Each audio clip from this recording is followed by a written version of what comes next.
Caroline Courtin, qu'est-ce qui, selon vous et selon votre expérience, caractérise les parcours pro au féminin? Qu'est-ce qu'il y a de spécifique? Alors, je dirais que la seule vraie différence entre les femmes et les hommes, en théorie, c'est la grossesse, puisqu'il n'y a que les femmes qui vont avoir, à un moment dans leur parcours professionnel, une grossesse.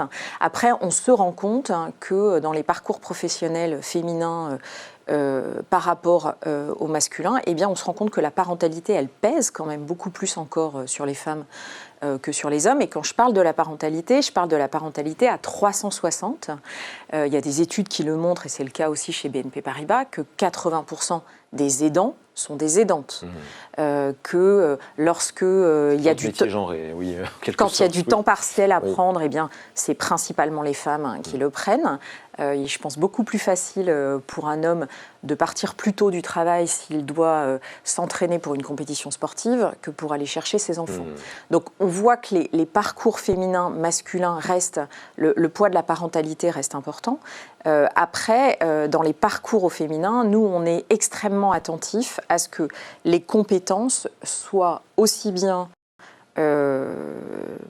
distribuées chez les hommes que chez les femmes, et surtout que la formation et que l'accompagnement par des programmes puissent permettre à des femmes d'accélérer à des moments spécifiques de leur carrière pour pouvoir progresser dans l'organisation. Alors, en préparant un peu ce webinaire ensemble, vous avez évoqué un sujet qui me semblait aussi intéressant, et on reviendra vers Sébastien dans un instant, Sébastien Granvaux. Mais en termes de posture des femmes au moment d'afficher ses compétences, de négocier son salaire, de demander une promotion, est-ce qu'il y a, vous voyez, des différences aussi? Est-ce qu'il n'y a pas un peu de mise en retrait, de modestie du côté féminin? Alors, j'aime pas dire les femmes ceci ou les hommes cela, parce que voilà, les femmes ne sont pas toutes identiques et les hommes non plus.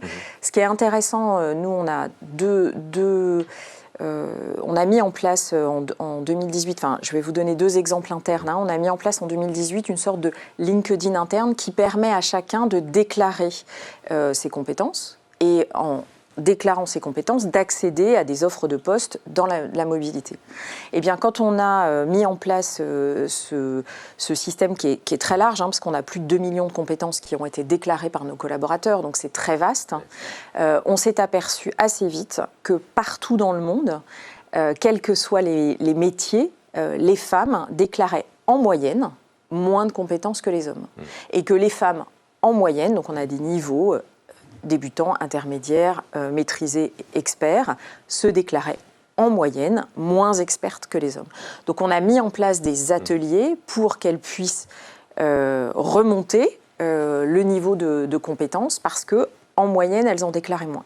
On a mis en place aussi une formation qui s'appelle la Digital Data Academy, qui est une formation sur les métiers du numérique dont on sait qu'ils sont surreprésentés par les hommes.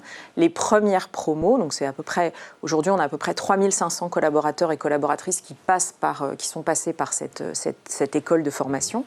Les premières promos avaient 26% de femmes, c'est-à-dire que sans rien faire, on avait 26% de femmes, 75% d'hommes, 74%. On est aujourd'hui monté à 43%, mais ça demande finalement d'aller chercher les femmes une fois qu'elles le font. Voilà, on a énormément de femmes qui réussissent très bien en cybersécurité. Voilà, donc c'est des métiers très techniques, c'est des métiers sur lesquels les banques embauchent, et en fait on voit que quand on va chercher les femmes, elles sont là, elles répondent présentes, mais que naturellement elles n'y vont pas forcément, ou que naturellement en moyenne elles déclarent moins de compétences. Il y a une étude, je trouve, qui est extrêmement intéressante, qui est une étude d'Harvard et de Stanford. Alors, ce n'est pas une étude nouvelle, mais qui montre quand même que ce sujet finalement, même de la négociation de salaire, n'est pas un sujet uniquement des compétences des femmes, mais plutôt de l'environnement qu'elles trouvent au moment où elles négocient leur salaire. Donc, Stanford et Harvard avaient fait une étude où ils avaient mis des femmes, des jeunes étudiantes en situation d'être embauchées pour leur premier poste, dans 3 situations différentes. Soit elles ne négociaient pas leur salaire, soit elles négociaient si elles avaient envie, soit on les forçait à négocier leur salaire. Eh bien, ce que cette étude a montré, c'est que les salaires les plus hauts qu'elles pouvaient occuper, c'est quand elles ne... Enfin, qu'elles pouvaient obtenir, pardon, c'est quand elles ne négociaient pas. Quand elles essayaient de négocier, elles avaient moins 9%, et quand on les forçait à négocier, elles avaient plus de 30%, moins 33% de salaire par rapport au salaire qu'elles pouvaient obtenir sans négocier. Et en fait, ce que dit cette étude de Stanford, c'est pas tant que les femmes n'ont pas une compétence à la négociation, c'est qu'en fait, elles sont assez conscientes que quand elles négocient, eh bien, elles vont avoir plus de risques d'avoir un salaire moins élevé et qu'en fait, ce n'est pas tant une question de compétence ou de capacité, c'est plus une question d'aversion de l'environnement vis-à-vis de femmes qui seraient trop demandeuses pour leur salaire. Et donc, c'est aussi ça que l'on doit travailler en entreprise, c'est cet environnement pour permettre à des femmes d'accéder à tout type de poste.